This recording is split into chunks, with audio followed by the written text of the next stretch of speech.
చట్టానికి దాదాపుగా వ్యతిరేకిస్తామంటూ ప్రధానంగా ప్రస్తావించింది. అప్పుడు వ్యతిరేకం అంటూ కూడా ప్రస్తావించింది. ఈ ప్రాజెక్టుతో భాగంగా నాగార్జున సాగర్ వినియోగాన్ని కూడా తీవ్రంగా ఖండిస్తూ ఉంది. సో దీన్ని ఒకసారి దృష్టిలో పెట్టుకుని ఎవరికి ఎంత అనేది ఇప్పుడు కూర్చుంటేనే జరుగుతుంది. లేదంటే తెలంగాణకు అన్యాయం జరిగిందని మీరు పోరాటం చేస్తారు, ఆంధ్రాకి అన్యాయం జరుగుతుందని. ఎందుకంటే వాళ్ళకు కూడా దాదాపు 80 లక్షల మందికి నిజంగా తాగునీరు కానీ అదేవిధంగా 3 లక్షల హెక్టార్ల ఆయకట్టుకు నీరు అందించే అవకాశం ఉంటుంది. కాబట్టి 2 రాష్ట్రాలకి న్యాయం జరగాలి. సరే బీజేపీ దాని స్టాండ్ ఏంటో చెప్పబోతుంది త్వరలో. సో 2 రాష్ట్రాలు కూర్చుంటే బాగుంటుంది. కానీ మీరు ఇందులో మీరేం పాత్ర పోషించబోతున్నారు క్లారిటీగా చెప్పండి. అయితే దీంట్లో ఇప్పుడున్నటువంటి నాయకులు ఎవరన్నా కానీ ఓకే భౌగోళికమైనటువంటి చరిత్ర తర్వాత నదుల మీద చరిత్ర తెలియదు, పిన్ టు పిన్ తెలియక ప్రాబ్లం. ఇక్కడ అడ్మినిస్ట్రేషన్ కేసీఆర్ గారు దాన్ని అవసానం పట్టిరు. అసలు ఇక్కడెక్కడ ఏమేమి ఉందండి, పంచాయతీల భూమి పంచాయతీలు, తర్వాత నీళ్ల పంచాయతీలు కదా సార్ ఉన్నాయంటే ఫ్యాక్ట్ అంతా అన్నదమ్ముల మధ్యలో గదే ఉంటది, ఏదైనా కదా దేశాల మధ్యలో గదే ఉంటది, రాష్ట్రాల మధ్యలో అదే ఉంటది అన్నప్పుడు వీళ్ళు దాని మీద స్టడీ చేయట్లే, మొద్దు నిద్రపోతా ఉన్నారు. మేము అనేది అది మేము ఎందుకు ఇప్పుడు మీరున్నా మేమున్నా ప్రజల ప్రయోజనాలు రాష్ట్ర ప్రయోజనాలు కాపాడాలి కదా. మరి అక్కడ చంద్రబాబు నాయుడు గారు లాంటి ఒక మహా మేధావి అక్కడ ఉన్నారు. మరి అక్కడ తర్వాత మోదీ గారి సహకారం ఉంది. మీరేమో అంటే కోపమైనరు మీరు అందరు కలిసి.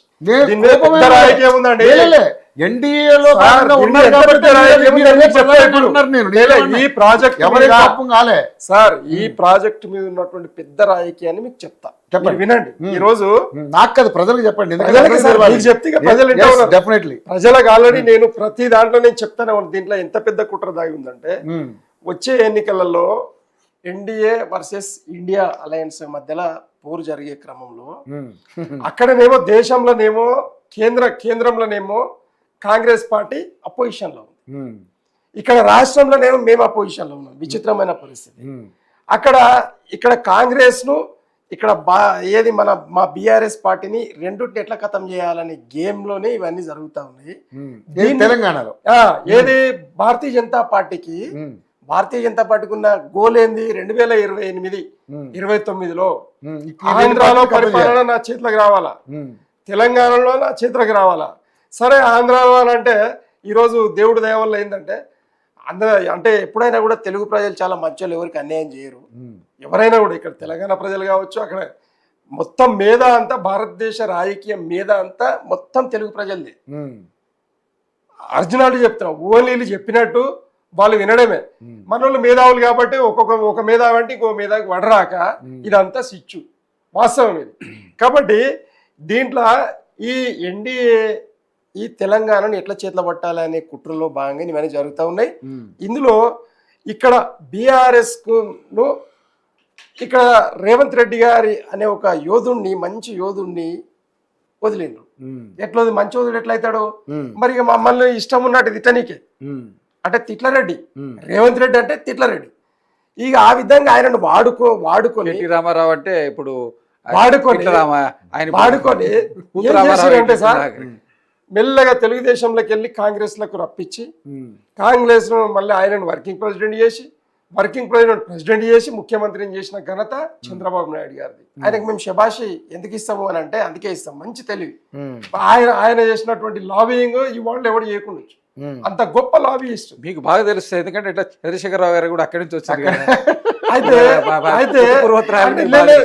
తన ప్రయోజనాలు స్వామి కార్యం స్వకార్యం అండి. తన ప్రయోజనాలు నిలబెట్టుకుంటాడు, ప్రజల ప్రయోజనాలు నిలబెట్టే నాయకుడు ఉండాలా. మేము అన్నట్లు ఇక్కడ రేవంత్ రెడ్డి గారిని ఎందుకు కోపమవుతున్నాం అంటే, నీవు అక్కడ చంద్రబాబు నాయుడు గారి లాగా నువ్వెందుకు ఆలోచన చేస్తున్నావు, నీ బుర్ర ఎందుకు పెడతలే. తర్వాత ఇక్కడ కేసీఆర్ గారు లాగా నువ్వు ఎందుకు ఆలోచన చేస్తావు, ముద్దు నిద్ర ఎందుకు పోతున్నావు. మరి నువ్వు చదవాలి కదా, నేర్చుకోవాలి కదా. రాకపోతే కేసీఆర్ గారి దగ్గరకు వచ్చి ఎట్లా చేద్దామని నన్ను అడగాలి కదా. వస్తున్నా నాకెందుకు దీని మీద కూడా ఇది వాస్తవం అండి. నేను కూడా ఏమడుగుతున్నానంటే, అధికారంలో మీరు ఉన్నారు కాబట్టి, గతంలో అధికారంలో వాళ్ళు ఉన్నారు కాబట్టి, కేసీఆర్ గారికి తెలంగాణ ప్రాంతం మీద విపరీతమైనటువంటి పట్టుంది కాబట్టి, అదే ఇరిగేషన్ మీద కూడా అంటే ఏదో కేటీఆర్ గారు అన్నారని కాదు కానీ ఆయనకి ఎంతో పట్టుండబట్టే ఇన్ని కార్యక్రమాలు చేయగలిగారు. ఒక్కసారి ఆయనతో ఆయనతోనో లేకపోతే ఆ సంప్రదింపులనే ఉంటే నీళ్ళ విషయంలో కొంత ఒక విషయం మీరు కూడా ఏంటంటే, మీకు కూడా మధ్యవర్తిని గౌరవం అయినా పెట్టుకొని ఉంటుంది. మాట్లాడాలి. మధ్యవర్తిని అయినా మధ్యవర్తిని ఒక అయినా 2 నిమిషాలు లాగా దీని మీద టైం ఏంటి ఒక అది నేను చెప్పలేదు, మీరు నేను చెప్పిన తర్వాత సార్ ఇప్పుడు అధికారాన్ని అయితే ఎంజాయ్ చేస్తారు సార్ వీళ్ళు. ముద్దు నిద్ర వీడమని చెప్పి మా లొల్లి. ముద్దు నిద్ర వీడకపోతే ప్రయోజనాలన్నీ అక్కడ అంటే కొట్టుకుంటారు. అధికారం ఉన్నది ఓన్లీ ఎంజాయ్ చేయడానికి ప్రజలకు పరిపాలన వాళ్ళకి తెలుసు కదా, ఎంజాయ్ చేయాలి. వాళ్ళకి తెలుసు కదా కేసీఆర్ గారు ఏ రోజు ఎంజాయ్ చేయలేండి. ఆయన బయటికి నిజంగా రాలే భగీరథ ప్రయత్నం చేసిండు కాబట్టి పాపం ఈ రోజు తెలంగాణ రాష్ట్రం వచ్చింది. చంద్రబాబు నాయుడు గారు లాంటి మేధావితోటి పోరాటం చేసి మామూలు ముచ్చట కాదు. మోదీతోటి అయితలేదు, మోదీతోటే అయితలేదు, ఎవరితోటి అవుతుంది. అట్లనే ఈరోజు రాజశేఖర రెడ్డి అటువంటి ఒక శాంతితోటి పోరాటం చేసినటువంటి ఎవరు హీరో కేసీఆర్ గారు అండి. కాబట్టి ఈరోజు రాష్ట్రం తెచ్చిండు, రాష్ట్రాన్ని బ్రహ్మాండంగా బంగారు పల్లంగా తయారు చేసి పెట్టిండు. దాన్ని అవతలడు కొట్టుకపోతుంటే ఊకుంటాడు ఆయన, ఆయనకు నిద్ర పడతలే. అరే నాయన రేవంత్ నీకు దండం కొట్టుకుపోయే అవకాశం ఎందుకు ఇచ్చారు? కొట్టుకుపోయే అవకాశం ఎందుకు ఇచ్చారు సార్? అవకాశము సార్ 1% తోటి సార్ గెలుపు 1% గెలుపు గెలిపేగా ఒక్క ఓటు తేడా ఆ తోటి 1% ప్రభుత్వంలోకి ప్రజల్లో వచ్చింది. మీ మీద వ్యతిరేకత ఆ, ఉందని లేదండి, చూపించారు లేదు, కదా. లేదు. కేసీఆర్ గారి మీద వ్యతిరేకత కాదు, అక్కడ లోకల్లో ఉన్నటువంటి కొందరు ఎమ్మెల్యేల మీద కోపంతో ప్రజలు అటు మళ్ళీ తప్పిస్తే కేసీఆర్ గారి మీద అభిమానం ఎక్కడ పోలేదు, బీఆర్ఎస్ పార్టీ మీద అభిమానం ఎక్కడ పోలేదు. అయితే ఇక్కడ ఇష్యూ ఏమైతుంది అని అంటే, ఈరోజు గోదావరి మీద ట్రిబ్యునల్ కూర్చునబెట్టాలని చెప్పి చంద్రబాబు నాయుడు గారు అప్పుడే 2014లో అప్లికేషన్ పెట్టిండు. ట్రిబ్యునల్ వేయలే, వాళ్ళు అడిగినా కూడా ట్రిబ్యునల్ వేయలే. విచిత్రం, మేము అడిగినా కూడా ట్రిబ్యునల్ వేస్తాను. ఎందుకు? పంచాయతీ అయిపోతుంది, ఇద్దరు మళ్ళీ మంచిగా అయిపోతారు. నాకు సందు దొరకదు కదా. నేను అక్కడ ఆంధ్రాలో కూడా మళ్ళీ నేను బీజేపీ ముఖ్యమంత్రి కావాలి, తెలంగాణలో బీజేపీ ముఖ్యమంత్రి కావాలంటే వాళ్ళ పార్టీ స్ట్రాటజీ ఏముంది? నేను అదే అంటున్నా. మీరు మాత్రం అధికారం కోసం సార్, మేము ఆంధ్రాలో పోటీ చేద్దాం దేశంలో పోటీ చేద్దాం తప్పేం లేదు, ఎవరినైనా పోటీ చేయొచ్చు. కానీ ఇక్కడ పంచాయతీ ఏంది అని అంటే, మా ఇద్దరి మధ్యలో పంచాయతీ దిగితే ఇద్దరు అన్నదమ్ములు మంచిగా అయిపోతారు, నన్ను పడపబట్టి కొడతారనే భయం భారతీయ జనతా పార్టీకి ఉంది. ఇది వాస్తవం. కాబట్టి వీళ్ళు ఏం చేస్తారంటే, కృష్ణా నది జలాలలో 800 ఇది శాస్త్రీయబద్ధంగా ఇచ్చిందండి సార్. 811 టీఎంసీలు శాస్త్రీయబద్ధంగా ఇచ్చింది.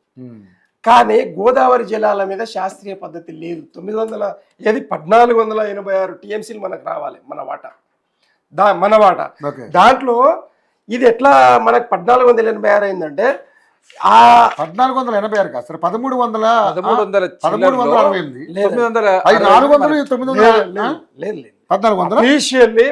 1468 టీఎంసీలు అండి ఆంధ్రాకు, అంటే ఉమ్మడి ఆంధ్రప్రదేశ్ కి. దాంట్లో మహారాష్ట్ర, తెలంగాణ, ఛత్తీస్గఢ్, మధ్యప్రదేశ్, ఒడిశా, ఏపీ, కర్ణాటక.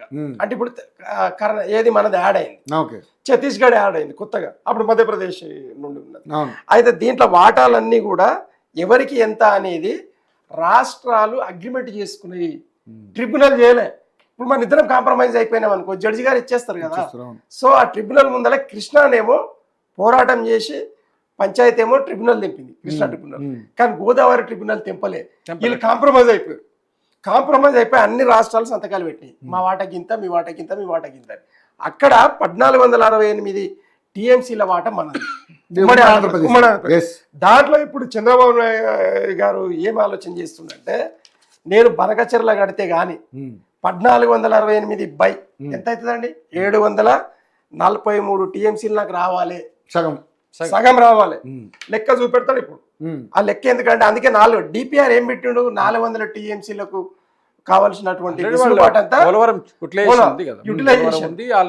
అందుకు ఈడికెళ్ళి పోలవరంకి వెళ్ళి అక్కడ రాయలసీమకు వాటర్ సప్లై చూపెట్టడానికి అదంతా క్రియేషన్ జరుగుతూ ఉంది.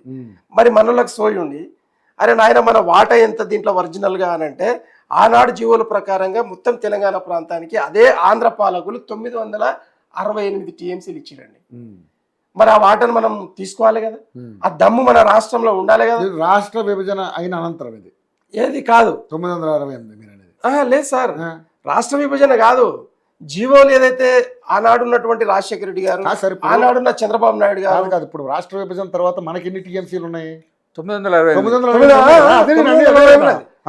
అయితే మొన్న ఏపీ రీఆర్గనైజేషన్ యాక్ట్ ప్రకారంగా పంచాయతీ ఏం చెప్పిండ్రంటే, అయ్యా మీరు ఒకవేళ కొత్త ప్రాజెక్టులు ఏది కట్టినా కూడా వితౌట్ కన్సర్న్ ఆఫ్ బోర్డు, ఏది గోదావరి మీద పెడితే గోదావరి బోర్డు మీకు పర్మిషన్ ఇవ్వాలి, తర్వాత కృష్ణ మీద కడితే కృష్ణ పర్మిషన్ ఇవ్వాలి. వీళ్ళది వితౌట్ కన్సర్న్ చెల్లుబాటు కాదన్నారండి. ఏడ పర్మిషన్ తీసుకున్నాను, ఇద్దరు ముఖ్యమంత్రులు కూర్చోవాలి, బోర్డు దగ్గర కూర్చోవాలి, పర్మిషన్ తీసుకోవాలి, కనీసం కన్సల్టేషన్ అన్న మాట్లాడాలి కదండి. అది కూడా లేదండి. అది కూడా లేకుండా డైరెక్ట్ ఈ రోజు పోలీసు పహారాల జరుగుతూ ఉన్నప్పుడు రేవంత్ రెడ్డి గారు ఏం చేయాలండి ఒక ముఖ్యమంత్రిగా? మరి తెలంగాణ ఆబ్జెక్షన్ చేయాలి కదా. అదే అండి అసలు ఉన్న పంచాయతీ. అది మేము ఆ కోపం అంతా అది. నువ్వేమన్నా చేసుకోబోయి ప్రజలు నీకు అధికారం ఇచ్చిరు కానీ పరిపాలన సరిగ్గా చేయాలంటున్నావు. మాదేం తప్పు, మాదేం తప్పు. అట్లనే ఈడ ఆయన క్లెయిమ్ ఏం చేస్తాడంటే 743 టీఎంసీలు క్లెయిమ్ చేయనికే ఆ ప్రయోగం చేస్తా ఉన్నాడు. అంటే నీవు ముఖ్యమంత్రిగా ఉన్నప్పుడేమో 968 తెలంగాణకి ఇచ్చి ఈ రోజు రాష్ట్రం విభజితం అయిన తర్వాత నాకు సగానికి సగం కావాలంటే ఎట్లా సార్ మీరు చెప్పండి. అట్లనే ఈ రోజు కృష్ణా నదిలో ఉన్నటువంటి మొత్తం పంచాయతీ ఇంకా తెగనే లేవు. అంటే ప్రతి డిస్ప్యూట్కి ఒక కమిషన్ ఇస్తారండి. ఇప్పుడు కమిషన్ గోదావరి జిల్లాల మీద కమిషన్ ఏమని మేము అడిగినాం కదా, చంద్రబాబు నాయుడు గారు అడిగింది కదా, మేము ఇద్దరం అడిగినాక కూడా భారతీయ జనతా పార్టీ ఎందుకు ఇస్తలేదు? మీరు ఒకసారి ఆలోచన చేయండి. అంటే దీన్ని వచ్చే ఎన్నికల వరకు తాత్సారం చేసి ఇద్దరి మీద కొట్లాట పెట్టేసేసి ఆగమాగం జీతం అనేది కదా మీరు. అంటే ఇప్పుడు ఇక్కడ బాగా కూడా ఓట్ల రాజకీయం ఉందంటారు మీరు. ఓట్ల రాజకీయం ఉందండి వాస్తవం ఇది. అయితే దీంట్లో మరి ఈ రోజు ప్రయోజనాలు ఏమి లేవు సార్. ఇగో జిఆర్ఎంబి పర్మిషన్ కావాలి, తీసుకోలే బనకశర్ గారు. తర్వాత అపెక్స్ కౌన్సిల్ పర్మిషన్ కావాలి, లేదు. సిడబ్ల్యూసి ఏది పర్మిషన్ కావాలి, లేదు. ఈ 3 అత్యంతమైనయండి. ఈ 3 పర్మిషన్ లేని ప్రాజెక్ట్ నడుస్తూనే ఉందండి. ఇది మరి కళ్ళతో చూసుకుంటా కూడా ఆపకపోతే నువ్వు ఎట్లా ముఖ్యమంత్రి అయితే? దీని వెనకాల కేంద్ర సపోర్ట్ ఫుల్. అందులో చెప్తా వినండి టెక్నికల్. కేసీఆర్ గారు లాంటి గట్టి నాయకుడు ఉంటే 2 నిమిషాలు ఆపేస్తుండే. మొత్తం రాష్ట్రం ఏకమైతుండ్రు. ఏమో ఇప్పుడు గురు శిష్యులు కాబట్టి ఆయన పాపం ఈ రోజు రేవంత్ రెడ్డి గారి పంచాయతీ ఏంటంటే బిడ మీద కత్తి ఉంది. గురువు గారు చెప్పిన ఆట ఆడినందుకు 50 లక్షలతో పట్టుడు పోయిన కేసు ఉంది. ఏమన్నా నకరాలు చేసిండు అనుకో అక్కడ మోదీ గారితో ఒత్తిస్తాడు చంద్రబాబు నాయుడు గారు. ఇది కదా వచ్చిన పంచాయతీ. దమ్ము కావాలి కదా మరి. అందుకు రాజకీయ నాయకుడు తప్పు చేయకుండా ఉండాలి, ఎప్పుడైనా ఫేస్ కరెక్ట్ ఉండాలి. అప్పుడు నీకు ఏదో ఉంటుంది. నీ మీద ఎన్ని కేసులు ఉన్నాయి ఇప్పుడు? ఈ రోజు నేషనల్ హెరాల్డ్ కేసు అంటే సార్ ఈడీ కేసు పెట్టిందండి. ఈడీ కేసు పెట్టింది ఎందుకు? ఈ తెలంగాణ ప్రజాధనాన్ని మీ సోనియమ్మకు తీసుకుపోయి ఇస్తున్నావు కట్టలని కేసు పెట్టిందండి. మరి మీరు చెప్పండి ఇక రేవంత్ రెడ్డి గారు ఎట్లా పని చేస్తారు? కాబట్టి మేమేమంటున్నామంటే నీకు చేతనైతే లేదు, చేయాలనుకున్నా గురైతా ఉన్నాడు, ఏం చేయలేని పరిస్థితి. కాబట్టి చంద్రబాబు నాయుడు గారి చక్కర్లో ఇరికినటువంటి రేవంత్ రెడ్డి గారి ద్వారా పరిపాలన జరగదు. అలాగే ప్రజా ప్రయోజనాలు ఏమైతే కొల్లగొట్టబడతాయి, ప్రజాప్రయోజనం కాపాడబడలేవు. కాబట్టి చాలా స్పష్టంగా ఏం చెప్తున్నామంటే నువ్వు రాజీనామానన్నా చెయ్యి, లేదు ఇంకొక మంచి ఏది ఎమ్మెల్యే గత కాలంలో తెలంగాణకు ఒకవేళ రేవంత్ రెడ్డి గారి వల్ల కాంది ఆ పార్టీలో ఎవరి వల్ల వద్దని మీరు 100% ఎవరి వల్ల వద్దని? మా మధుయాస్కి గౌడ్ గారు ఉన్నారండి, ఎట్లా మాట్లాడతారు? మా పొన్నం ప్రభాకర్ గౌడ్ గారు ఉన్నారండి, మా రాజనరసింహ గారు ఉన్నారండి, బట్టి విక్రమార్ గారు ఉన్నారండి. ఎందుకు మహామారు రేవంత్ రెడ్డి గారిని ఎందుకంటే టార్గెట్ చేస్తారు? ఒక్క నిమిషం. ఇది వాస్తవం వాస్తవం లేదని నేను అన్న కానీ అది ఎంతో కొంత లేకపోతే మీరు ఇంత విశ్లేషణ చేయరు. నేను అనేది కూడా చెప్పను కానీ బట్ మీ దాన్ని కూడా దృష్టిలో పెట్టుకోవాలి. యాక్చువల్ గా కాంగ్రెస్ పార్టీ అది కూడా దృష్టిలో పెట్టుకోవాలంటాను నేను. ఒకటి ఆర్య గారు కేవలం ఆర్య గారు అంటే ఆర్య గారిని కాదు, ఆర్య గారి యొక్క పార్టీ రేవంత్ రెడ్డి